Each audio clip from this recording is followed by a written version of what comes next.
going to do today is I am striving to beautify the garden and to keep what is growing, keep it as vibrant and healthy as possible. So we're going to look at problem areas in the first half of this video. And if you're on the same page with me, gardening can be very challenging. Let's compare notes. Let me know how you keep your garden healthy, vibrant, and as weed-free as possible. I'll show you the problem areas that we're going to work on. And then behind the scenes, mostly behind the scenes, because I'm using a smartphone, I'll make some corrections or some alterations. We'll do a before and after. First of all, we'll start with the front. Now, I made a mistake. Can anyone tell me what the mistake is?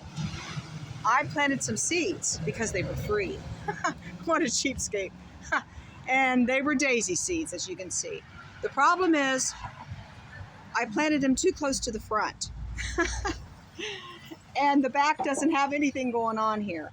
In the past, I've tried sunflower seeds and gladiola bulbs, but it just never works out. As you can see, I have an iris there that's not doing very well. This is a big problem area. In order for this to be more professional, we need the flowers to be lower. So I'm going to cut the flowers down, and I'll use some of these for vase flowers. And I know there's some buds here that are going to bloom. Maybe they'll bloom in the vase that I put them in the house. Okay, because we want these to be lower in the front and then higher in the back. Yes, and here we have, it's like a cone flower of some sort. Yeah, I planted some cone flowers a couple years ago. I thought they were yellow. This one's coming out red. How interesting. I have trouble growing things back here because of squirrels and rabbits running through. Well, I do have some artificial sunflowers that I can stick back there. And I did that last year. It looked pretty good. So we'll doctor that up. All right, now let's see. What is the problem area through here? I have some flowers that I need to deadhead. That's the main thing. And some weed pulling to do. Look at that. This is clover that's taken over. Well, so I'll do weeding and deadheading. We have some sweet williams that have died, and I just need to clip those down. This garden has seen better days. Earlier in the season, earlier in the spring, it looked better. We have a lot of flowers. I can put some of these in a vase, and I need to deadhead and weed. Deadhead, weed, and look at this, I need to mulch. We definitely need to do some mulching here. I do have some little flowers I planted by seed coming up and some by bulbs, but we need to put down a professional looking black mulch. Okay, that will be after I weed. Oh boy, just the weeding is going to take some time. The same with the tomato garden. I'm going to weed most of that through here and take out some of the wild strawberries also and lay down the black mulch. Will make it look so much better and professional. Hold in the moisture, keep those plants healthy. We've got some green peppers in the front too. I'll be mulching all through here. Over here where there is a forsythia needs weeded and trimmed. There's a mulberry trying to come up on the fence line. That needs trimmed down. And we'll weed. I may take the shovel to enrich the soil and break up those weeds and those nutrients from the weeds. The green and the plants will go into the soil, and then I'll mulch. And the bees are loving purple sage over there. But it's gotten out of control. I may deadhead that a little bit too. And the lavender's out of control, but the insects love it. I see there is, it's not a mulberry, but something's trying to grow up there. I think it's a Rose of Sharon. Well, it does not need to be attached to that lavender for sure. I need to take that out of there. As we walk through here, we're seeing other areas. We're seeing some alterations I made for the betterment of this garden. Look at this. This path I laid is red mulch. This is great. I'm on the right track here. So this was an improvement that I did make, because before it was just nothing but mud and weeds. So we've got to keep it mulched more heavily from now on. Okay, the soybean garden, it needs weeded. I'll just go through with the shovel, break up those weeds to provide nutrients for the soil, and I'm going to use black mulch here. black mulch. I've already laid hay for the butternut squash garden, and I'm not having much luck with that one over there. I planted some more seeds yesterday. I believe I did. Yesterday or the day before. So hopefully, if not, I'm going to buy a couple little plants from Oakland Nursery. So I really need to see something ate the leaves on this. This is a problem. I need to protect these plants. They always bother my butternut squash, not my pumpkin or my zucchinis, always my butternut squash. It is a huge problem. I need to put up some kind of barrier. And that I need to do it on a budget, okay? I'm not sure what would work for this, but please let me know your suggestions. Okay, the corn, I've just fertilized it and I laid hay or straw through here. It's looking good. There's not a problem with this. Now we're going out here, and this pathway I need to weed. As you can see, it needs weeded and apply black mulch. I'm out of the red mulch, so we won't be using red mulch for that. I like to use black mulch in the gardens, and that will be directly in the garden, because I never know. I change up my pathways, and that mulch will go into the soil and it will enrich it. So as I'm working towards the no-till method, hopefully for next year. So just all we got to do through here is do some weeding and mulching with black mulch. Okay, any suggestions, let me know. The berries are looking pretty good. We got some crabgrass going through here and some really tall weeds, so I could do a little weeding through here also. The zucchini plants are looking pretty good. Like I say, the insects don't seem to bother them. It's always the butternut squash. Hello everyone.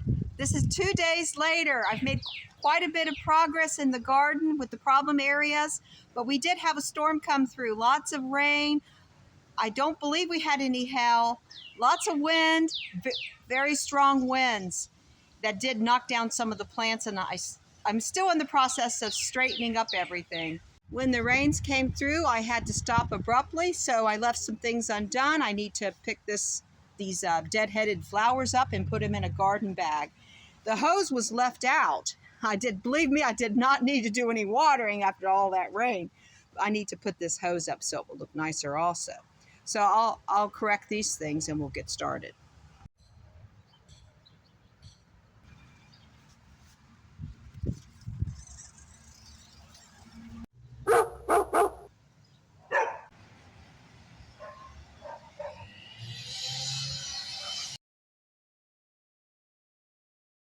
Now here's what it looks like after I made the improvements. I have some sunflowers in the back. They're artificial, but they're beautiful and they fill in very nicely. I cut down the daisies and I put them in a vase inside the house. I'll show you what they look like on the coffee table.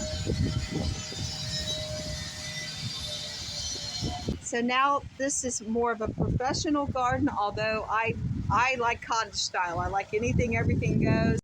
But this is balanced out better and easier to maintain. I had everything here. I did not have to go and buy anything to make improvements on this garden.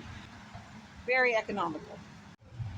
I laid down mulch. I used it very sparingly throughout the garden beds. That's because I ran out. And I need to buy more next week. Patience is a virtue. Everyone needs to have patience.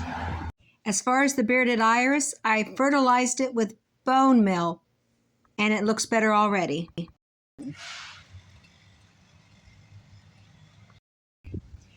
So this looks a lot better. It's more weed-free than what it was. I didn't lay down mulch because I ran out of mulch, and this was not an area that absolutely needed it as badly as some of the other areas. Every year we have morning glory growing on the fence line. We really enjoy this, especially when in full bloom in late summer.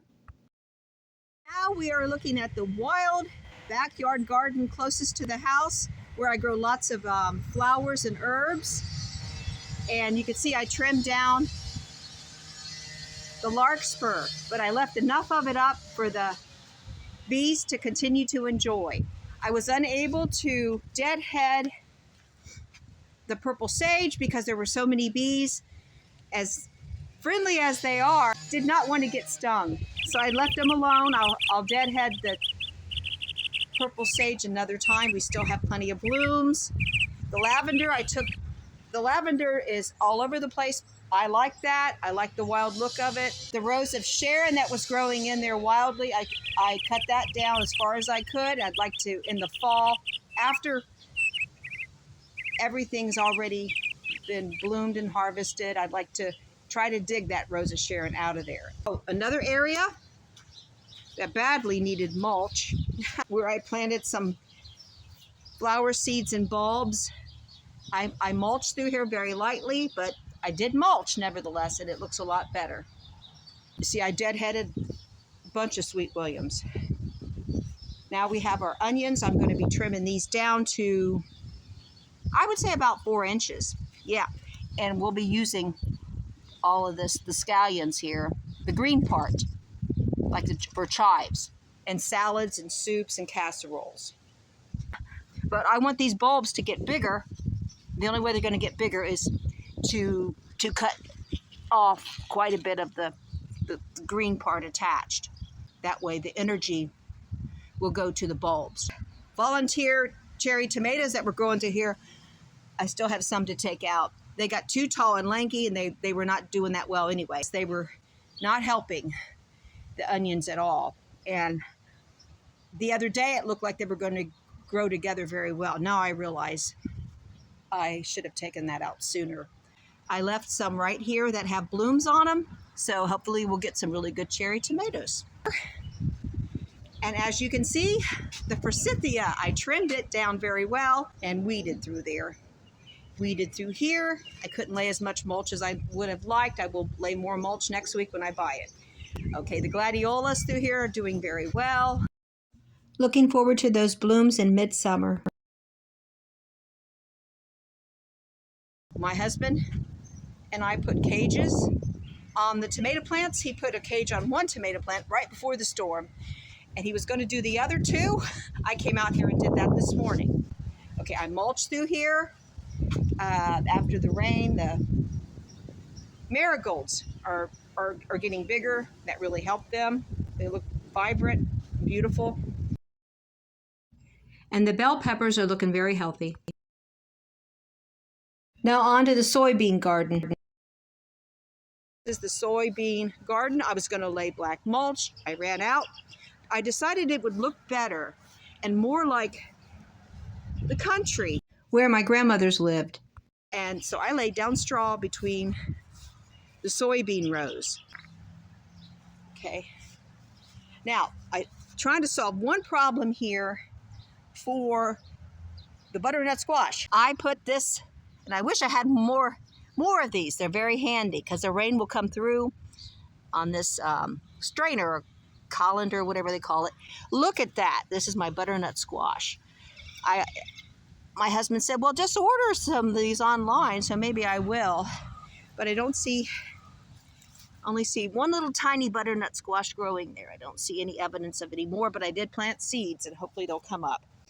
And I'll have to cover them with something to keep the insects or birds, whatever, maybe even squirrels, whatever it was that was getting on them. Now here's one. It might come back, but this was eaten. The leaves were eaten by a bird or insect. Here's a lightning bug. We haven't seen very many of those. Here's evidence that they're on their way. They're coming. Good. I hope they light up the sky tonight.